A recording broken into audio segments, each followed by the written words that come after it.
ಆದ್ಯ ನ್ಯೂಸ್ನ ಸಮಸ್ತ ವೀಕ್ಷಕರಿಗೂ ಸ್ವಾಗತ. ಕನ್ನಡ ನಾಡು ನುಡಿಯನ್ನು ಉಳಿಸುವಂತಹ ಹೊಣೆಗಾರಿಕೆ ಪ್ರತಿಯೊಬ್ಬ ಕನ್ನಡಿಗರ ಮೇಲಿದ್ದು ಸಾಹಿತ್ಯ ಸಮ್ಮೇಳನಗಳು, ಕವಿಗೋಷ್ಠಿಗಳು ಇದಕ್ಕೆ ಸಹಕಾರಿಯಾಗಿವೆ ಅಂತೇಳಿ ಮಾಜಿ ಶಾಸಕರಾದಂತಹ ಮಾಡಾಳು ವಿರೂಪಾಕ್ಷಪ್ಪನವರು ಹೇಳಿದರು.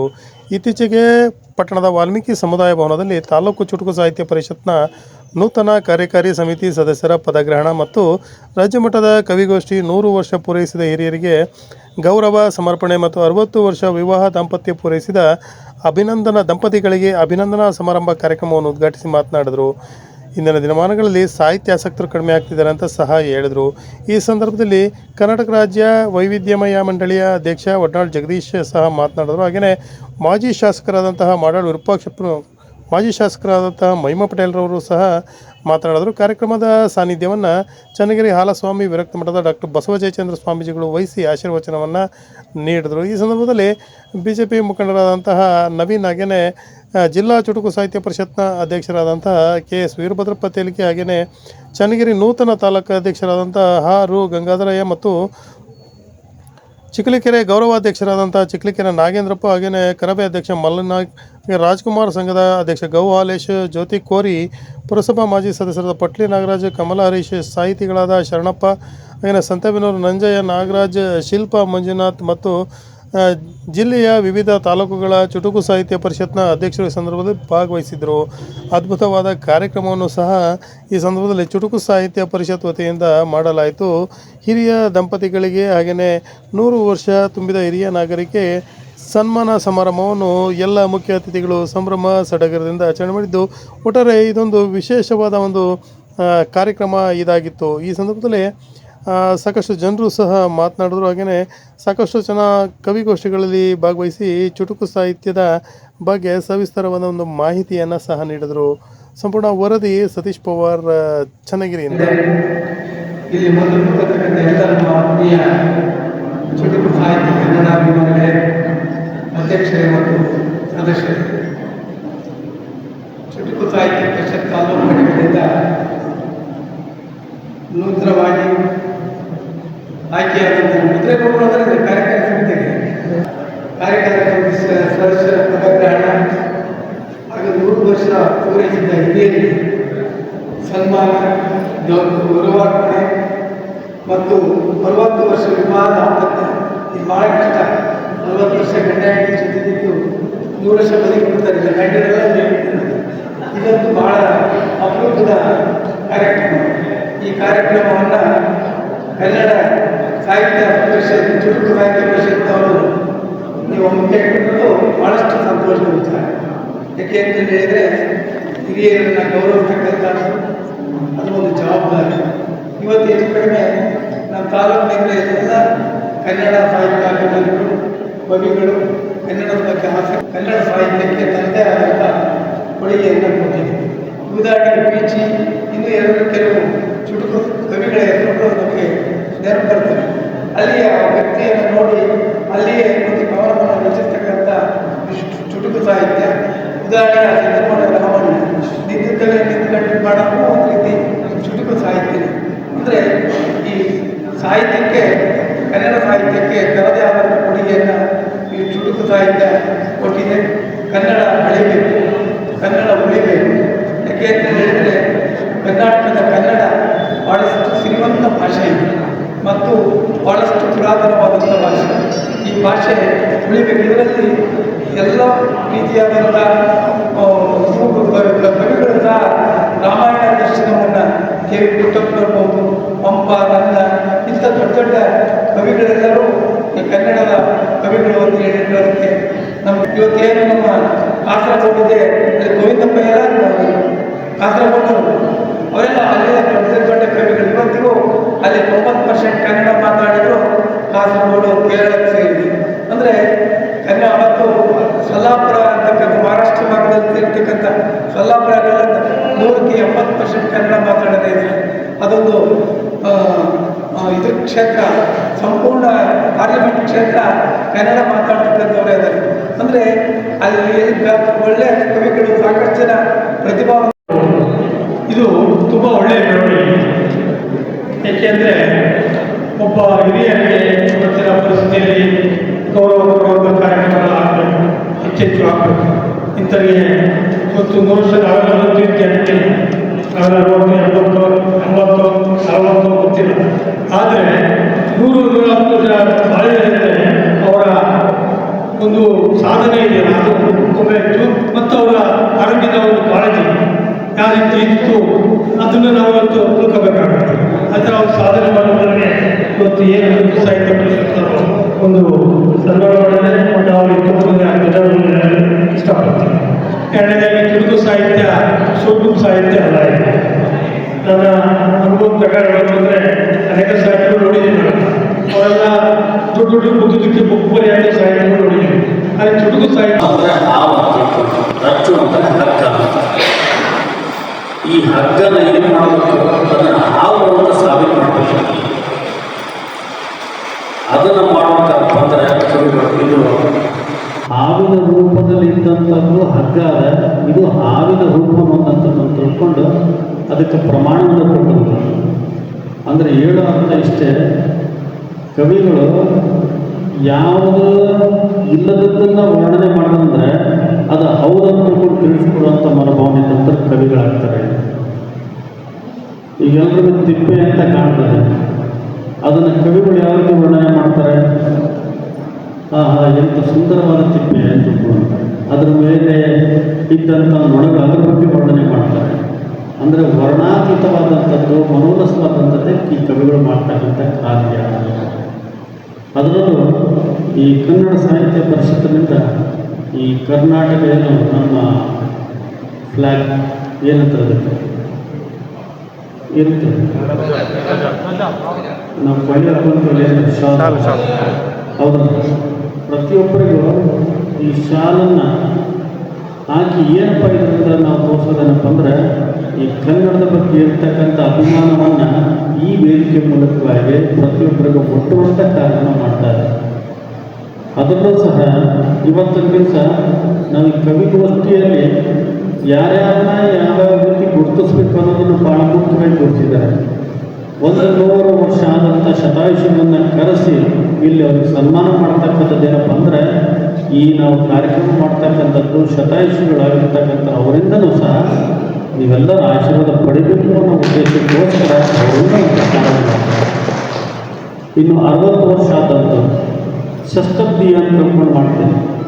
60 ವರ್ಷ ಮುಗಿದು ಷಷ್ಠಬ್ದಿ ಅಂತ ಅವ್ರ ಮನೆಗೆ ಇರ್ತಕ್ಕಂಥ ಮಕ್ಕಳು ಮಾಡ್ತಾರೋ ಬಿಡ್ತಾರೋ ಗೊತ್ತಿಲ್ಲ. ಆದರೆ ಈ ಕನ್ನಡ ಸಾಹಿತ್ಯ ಪರಿಷತ್ತಿನವರು, ಈ ಚುಟುಕು ಸಮೇತ ಏನು ಪರಿಷತ್ತಿನವರು ಇಂಥ ಕಡೆ ಗುರುತಿಸಿ ಮನೆಗೆ ಹೋಗಿ ಅವ್ರನ್ನ ಕರೆಸಿ ಒಂದು ಸಭೆ ಅಂತ ಮಾಡಿಕೊಂಡು ಅವರನ್ನು ಗುರುತಿಸಿ ಗೌರವಿಸ್ತಿರಲ್ಲ. ಇದು ನಿಜವಾಗ್ಲೂ ಏನಪ್ಪ ಅಂದರೆ ದೇವರ ಬಿಟ್ಟು ಕೆಲಸ ಮಾಡೋದು. ಯಾಕಂದರೆ ಇಂಥದ್ದನ್ನು ಗುರುತಿಸಿ ನೀವು ಏನೋ ಅವ್ರಿಗೆ ಗೌರವ ಸನ್ಮಾನ ಮಾಡ್ತಿರಲ್ಲ, ನಾವು ಮಾಡ್ತಕ್ಕಂಥ ಕಾರ್ಯಕ್ರಮ ಈ ವೇದಿಕೆಗೆ ಒಂದು ಭೂಷಣವನ್ನು ಕೊಡ್ತಕ್ಕಂಥ ಕಾರ್ಯಕ್ರಮ ಆಗ್ತದೆ. ಅವಾಗಲೇ ಏನಾಗ್ತದೆ, ಈ ಕಾರ್ಯಕ್ರಮದ ಆಧ್ಯಾತ್ಮದ ಕಾರ್ಯಕ್ರಮ ಆಗ್ತದೆ. ಆಧ್ಯಾತ್ಮದ ಕಾರ್ಯಕ್ರಮ ಆಗಬೇಕಂದ್ರೆ ಒಬ್ಬ ಗುರುಗಳಿರಬೇಕು. ಇಲ್ಲಿರ್ತಕ್ಕಂಥ ಬಂದಂಥ ಏನು ಗಣ್ಯಮಾನರಲ್ಲ ಇವರೆಲ್ಲ ಬಂದಾಗೇನೋ ಆಧ್ಯಾತ್ಮಿಕತೆಯನ್ನು ನಾವು ಹೊಂದಿ ತಾವೇನು ಮಾತಾಡ್ತಾರಲ್ಲ ಆ ಮಾತಿನ ಮೇಲೆ ನಿರ್ಧಾರ ಆಗ್ತದೆ. ಅಂಥ ಒಂದು ವೇದಿಕೆ ಇವತ್ತು ಸಹ ತಾವೆಲ್ಲ ಕಲ್ಪಿಸಿದ್ದೀರಿ. ತಾವೆಲ್ಲರೂ ಸಹ ಈ ಒಂದು ಇಲ್ಲಿ ರಾಜಕಾರಣಕ್ಕೂ ಒಂದು ಮೆರಗನ್ನ ಕೊಡಬೇಕು ಅಂತನ್ನೋದು ನಮ್ಮೆಲ್ಲರ ಚಿಂತನೆ. ಇಲ್ಲಿ ಚನ್ನಗಿರಿ ತಾಲೂಕಿನಲ್ಲಿರುವಂಥ ಎಲ್ಲ ರಾಜಕಾರಣಿಗಳು ಕೂಡ ಇಲ್ಲಿ ರಾಜಕಾರಣಕ್ಕೂ ಒಂದು ಹೊಸ ಮೆರಗು ಕೊಡಬೇಕು ಅಂತ ಅದನ್ನು ಚುಡುಕು ಮಾಡೋದಕ್ಕೆ ಸಾಧ್ಯನ ರಾಜಕಾರಣ ಅನ್ನೋದು ನಾವು ಯೋಚನೆ ಮಾಡಬೇಕಾಗಿದೆ. ಸಾಧ್ಯ ಆದರೆ ಈ ಎಲೆಕ್ಷನ್ಗಳು ಅನ್ನೋಂಥವು 15 ದಿನ 20 ದಿನ ಎಲ್ಲ ಕೂಗಾಡಿಕೊಂಡು ಒಬ್ಬರ ಮೇಲೆ ಒಬ್ಬರು ಜಗಳ ಮಾಡ್ಕೊಂಡು ಒಬ್ಬರನ್ನೊಬ್ಬರು ಬೈತಾ ನಡೆಯುವಂಥ ಎಲೆಕ್ಷನ್ಗಳನ್ನ ಏನಾದರೂ ಒಂದು 2-3 ದಿನಕ್ಕೆ ತಂದು 2-3 ದಿನದಲ್ಲಿ ಎಲೆಕ್ಷನ್ ಮುಗಿದೋಗುವಂಥದ್ದು. ಜೊತೆಗೆ ನಾನು ಇಲ್ಲಿ ಬಂದಾಗ ಗುರುಬಣ್ಣ ಬಹಳ ಪ್ರೀತಿಯಿಂದ ನನ್ನ ಕೈ ಕುಳಿತಿದ್ರು. ಆಮೇಲೆ ನಮ್ಮ ವಡ್ನಾಳ್ ಜಗದೀಶ್ ಕೂಡ ಬಹಳ ಪ್ರೀತಿಯಿಂದ ಕೈ ಕುಳಿತಿದ್ರು.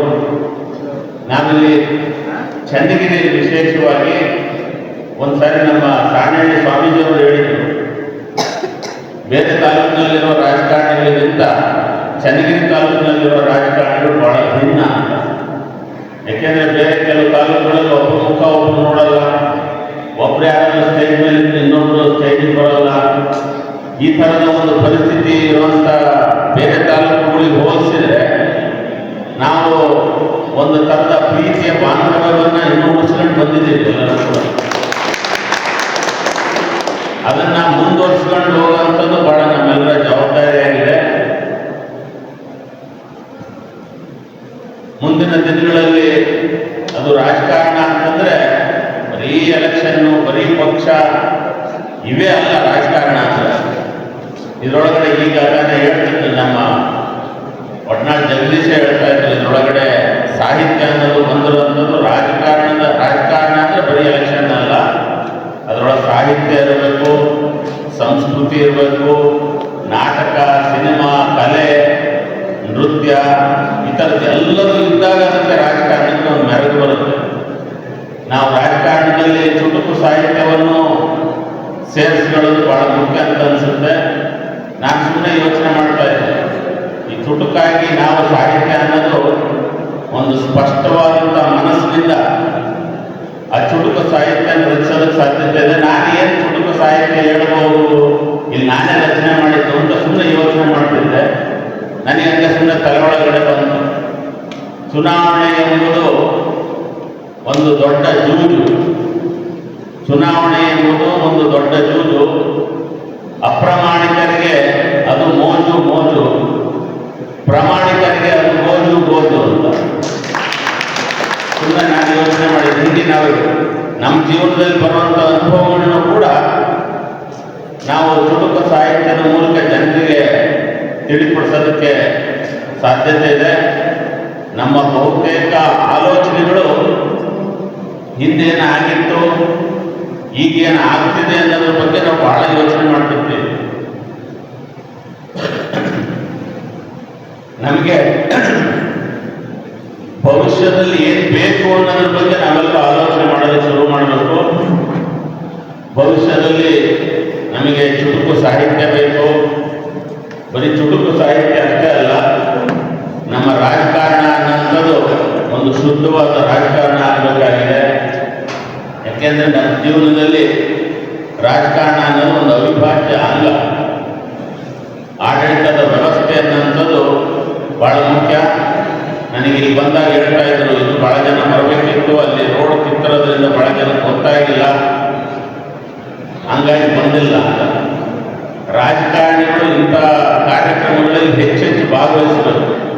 ಅದು ಸಾಹಿತ್ಯ, ಸಂಸ್ಕೃತಿ, ಕಲೆ, ನಾಟಕ, ನೃತ್ಯ ಈ ಥರದ ಕಾರ್ಯಕ್ರಮಗಳಲ್ಲಿ ಹೆಚ್ಚು ಭಾಗವಹಿಸಿ ಯಾರೋ ಒಬ್ಬರನ್ನೊಬ್ಬರು ವಿರೋಧಿಗಳು ಅಂತ ನೋಡಿದಂಗೆ ಎಲ್ಲರೂ ಸಹ ಪ್ರಯಾಣಿಕರು ಅನ್ನೋ ಥರ ಒಂದು ನಾವು ನೋಡ್ಕೊಂತ ಹೋಗಿದ್ದೆ ಆದರೆ ರಾಜಕಾರಣ ಅನ್ನೋದು ಕೂಡ ನಾವೆಲ್ಲರೂ ಗೌರವ ಕೊಡುವಂಥದ್ದಾಗುತ್ತೆ. ಆ ದೃಷ್ಟಿಯಿಂದ ಈ ಚುಟುಕು ಸಾಹಿತ್ಯ ಸಮ್ಮೇಳನ ಚನ್ನಗಿರಿಯಲ್ಲಿ ಆಗ್ತಾ ಇರುವಂಥದ್ದು. ಧನ್ಯವಾದಗಳನ್ನು ಸಮರ್ಪಣೆ ಮಾಡ್ತಾ ಇದ್ದೇವೆ. ಶಿವಯೋಗಿಯವರು ದಯವಿಟ್ಟು ಮುಂಭಾಗದಲ್ಲಿ ಬರಬೇಕು ಅಂತೇಳಿ ಅವರು ಮತ್ತೊಮ್ಮೆ ವಿನಂತಿಯನ್ನು ಮಾಡುತ್ತಿದ್ದೇನೆ. ದಾವಣಗೆರೆ ಜಿಲ್ಲೆಯ ಮೂಲ ಸಾಹಿತ್ಯ ಪರಿಷತ್ತಿನ ಗೌರವಾಧ್ಯಕ್ಷರು, ಈ ದಾವಣಗೆರೆ ಜಿಲ್ಲೆಯಲ್ಲಿ ಇದು ಮೂಲ ಸಾಹಿತ್ಯ ಪರಿಷತ್ತು ಅತ್ಯಂತ ಗಟ್ಟಿತನವನ್ನು ಮಾಡುವುದು ಕರ್ನಾಟಕ ರಾಜ್ಯದಲ್ಲಿ ಹೆಸರು ಪಡೆದಿರುವ ದಾವಣಗೆರೆ ಜಿಲ್ಲೆಯ ಗೌರವಾಧ್ಯಕ್ಷರು ದಯವಿಟ್ಟು ವೇದಿಕೆಗೆ ಬರಬೇಕು ಅಂತೇಳಿ ಅವರನ್ನು ಕೇಳ್ಕೊಳ್ತೇನೆ.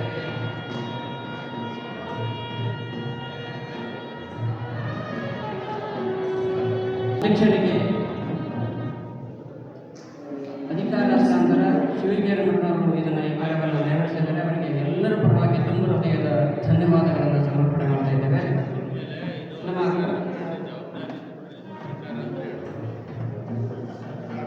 ವೇದಿಕೆಯಲ್ಲಿ ಕೊನೆ ಭಾಷಣ ಮಾಡ್ತಾರೆ.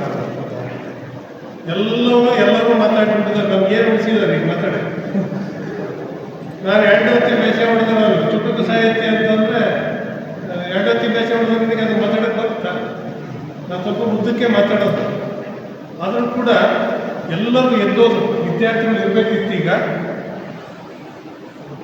ಕಿವಿಗೊಟ್ಟು ಕೇಳದೆ ಇರ್ತಕ್ಕಂಥ ಲಕ್ಷ ಜನ ಸೇರೋದಕ್ಕಿಂತ ಕಿವಿಗೊಟ್ಟು ಕೇಳುವಂಥವ್ರು ಲಕ್ಷ ಕೊಟ್ಟು ಕೇಳುವಂಥವ್ರು 10 ಜನ ಇದ್ದರೂ ಸಾಕು. ಚುಟುಕು ಸಾಹಿತ್ಯ ಮೈಮಣ್ಣವ್ರು ಕೇಳ್ತಾ ಇದ್ರು, ಇದು ಯಾಕೆ ತೆಗೆಂತು ಅಂತ. ಬಸ್ ಸ್ಟ್ಯಾಂಡ್ನಲ್ಲಿ ಒಂದು ಸರ್ಕಲ್ನಾಗೆ ಒಂದು ಜೊತೆ ಚಪ್ಪಲಿ, 1-2 ಒಳ್ಳೆ ಪುಸ್ತಕ ಇಟ್ಟರೆ ಪುಸ್ತಕ ಅಲ್ಲೇ ಇರ್ತವೆ, ಚಪ್ಪಲಿ ಉಳಿದಿರ್ತವೆ. ಪುಸ್ತಕ ಓದಕ್ಕೆ ಯಾರೂ ತಯಾರಿಲ್ಲ. ಅದಕ್ಕೂ ಹಲವಾರು ಕಾರಣಗಳಿದ್ದಾವೆ. ಉದ್ದುದ್ದ ಕಾವ್ಯಗಳನ್ನು, ಉದ್ದುದ್ದ ಗ್ರಂಥಗಳನ್ನು ಓದುವಂಥ ಪೇಷನ್ಸ್ ಇಲ್ಲ. ಯಾಕೆ? ಮೊದಲು ನಾಟಕಗಳನ್ನು ಮಾಡಿದರೆ 10 ಶುರು ಮಾಡಿದ್ರೆ ಬೆಳಿಗ್ಗೆ 6 ಗಂಟೆ ತನಕ ಬಿಸಿಗಾಡ್ತಿದ್ದಿಲ್ಲ ಜನ, ಹಂಗೆ ನೋಡೋರು. ಅದು ಕಾಲಕ್ರಮೇಣ ಎಲ್ಲಿಗೆ ಬಂತು ಅಂದರೆ 3 ಗಂಟೆ ಸಿನಿಮಾಕ್ಕೆ ಬಂತು. ಈಗ ಎಲ್ಲಿಗೆ ಬಂದು ನಿಂತಿದೆ ಅಂದರೆ ಅರ್ಧ ಗಂಟೆ ಧಾರಾವಾಹಿಗೆ ಬಂದು ನಿಂತಿದೆ. ಅದ್ರಾಗ 15 ನಿಮಿಷ ಅಡ್ವರ್ಟೈಸ್ಮೆಂಟು, 15 ನಿಮಿಷ ಕತೆ. ಈ ಮೆಂಟ್ಯಾಲಿಟಿ ನಮಗೆ ಬಂದಾಗ ಉದ್ದುದ್ದ ಕಾವ್ಯಗಳನ್ನು ಓದುವಂಥ ಪೇಷನ್ಸ್ ನಮಗೆಲ್ಲಿರುತ್ತೆ. ಅದಕ್ಕೆ ಚುಟುಕು ಸಾಹಿತ್ಯ ಪರಿಣಾಮಕಾರಿ. ಈ ತಂತ್ರಜ್ಞಾನಗಳು ಬಂದು ಏನಾಗಿದೆ ಅಂತಂದರೆ ಅದರ ಸದ್ಬಳಕೆಗಿಂತ ದುರ್ಬಳಕೆನೇ ಜಾಸ್ತಿ ಆಗಿದೆ. ಅದರದ್ದು ಒಂದು ಸಣ್ಣ ಚುಟುಕ. ಮೊಬೈಲ್ ನೋಡ್ತಿರಲಿಲ್ಲ ಎಲ್ಲ? ಮೊಬೈಲ್ ಇಲ್ಲದೆ ಯಾರು ಕೈ ಎತ್ತಿ? ಯಾರೂ ಇಲ್ಲ ಅಲ್ವಾ? ಆ ಮೊಬೈಲ್ ಏನು ಮಾಡಿದೆ? ಮೊಬೈಲ್ ಇತ್ತೀಚೆಗೆ ದೊಡ್ಡ ಕ್ರಾಂತಿಯನ್ನೇ ಮಾಡುತ್ತಿದೆ. ಇಡೀ ಜಗತ್ತನ್ನೆಲ್ಲ ಭಾಳ ಕಿರಿದಾಗಿಸುತ್ತಿದೆ. ಇಷ್ಟಾಗೆ ನೋಡ್ಬೋದು ಇಡೀ ಜಗತ್ತನ್ನ. ಸದಾಚಾರ ಶಿಷ್ಟಾಚಾರಗಳೆಲ್ಲ ಔಟ್ಗೋಯಿಂಗ್, ಅನಾಚಾರ ಭ್ರಷ್ಟಾಚಾರಗಳೆಲ್ಲ ಇನ್ಕಮಿಂಗ್, ಸ್ನೇಹ ಪ್ರೀತಿ ವಿಶ್ವಾಸಗಳೆಲ್ಲ ಮಿಕ್ಸ್ಡ್ ಕಾಲ್, ಮಹಾತ್ಮರ ಬೋಧನೆಗಳೆಲ್ಲ ವ್ಯಾಪ್ತಿ ಪ್ರದೇಶದ ಹೊರಗೆ, ಹೆಂಡತಿಯ ಕರೆಗೆ ಯಾವುದೇ ಕರೆಗಳನ್ನು ಸ್ವೀಕರಿಸುವುದಿಲ್ಲ. ಮೊಬೈಲ್ ಇಷ್ಟು ಅವಾಂತರ ಮಾಡಿದೆ. ಅದರಿಂದ ಒಳ್ಳೇದಿಲ್ಲ ಅಂತ ನಾನು ಹೇಳ್ತಾ ಇಲ್ಲ. ಒಳ್ಳೇದಕ್ಕಿಂತ ಅಪಾಯ ಆಗಿರೋದೇ ಜಾಸ್ತಿ ಅನ್ನೋದು ನನ್ನ ಅನುಭವ ಅಲ್ವಾ? ಈಗ ಒಂದು ಚಾಕು ಇರುತ್ತೆ, ಒಬ್ಬ ಗೃಹಿಣಿ ಕೈ ಸಿಕ್ಕರೆ ಏನಾಗುತ್ತೆ? ಅದು ತರಕಾರಿ ಹೆಚ್ಚು ಪಲ್ಯ ಆಗುತ್ತಲ್ಲ. ಒಬ್ಬ ಡಾಕ್ಟರ್ ಕೈ ಸಿಕ್ಕರೆ ಏನಾಗುತ್ತೆ? ಒಂದು ಆಪರೇಷನ್ ಒಂದು ಜೀವ